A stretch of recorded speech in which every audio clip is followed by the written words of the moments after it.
to seek to bar the door to that cockpit as the nation flies into one of the biggest storms, constitutional storms, in its history, is an unsettling thing for a government to do.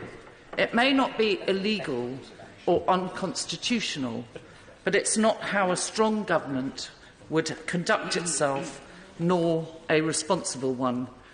Europhobic conspiracists occasionally claim that the EU wants to reduce the House of Commons to a mere council chamber. I'm afraid if the government achieves its aims this week, it will have gone further. It will have reduced us from a proud, sovereign parliament to a mere debating club, to be dismissed when it becomes inconvenient. If the government succeeds this week, what is to stop the Prime Minister doing it again in the future?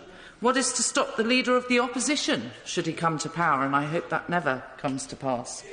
Precedent matters, and so does motive.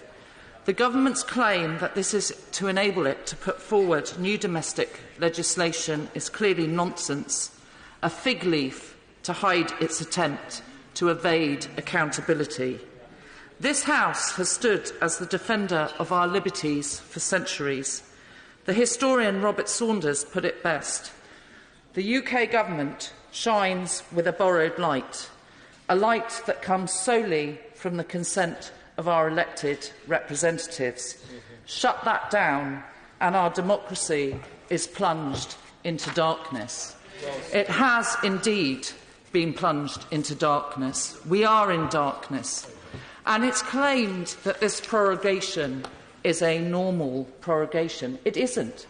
This Parliament would have expected to have a motion put before it, a recess motion put before it by the Leader of the House that would have asked this Parliament to agree to the party conference recess.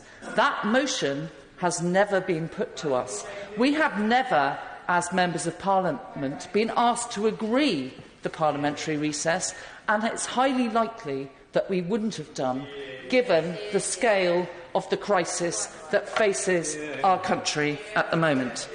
The Leader of the House claims to speak for 17.4 million people. Well, I want to tell him about a constituent of mine on the train.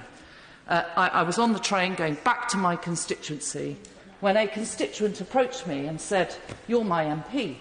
He said, "I voted for leave because I wanted to give David Cameron a kicking. I didn't really think it would go through. Please, now, do something to change that." I have voted 3 times for the withdrawal agreement. 3 times I have seen members of my party vote that agreement down when their Conservative Prime Minister told them it complied with our manifesto commitment to an orderly exit. And yet they defied that.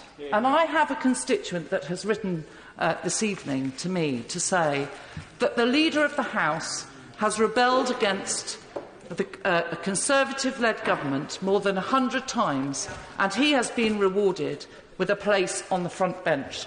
And yet the MP for South West Hertfordshire, who has never voted against the government, is going to be expelled from the party. What times we live in, I will be voting for this motion.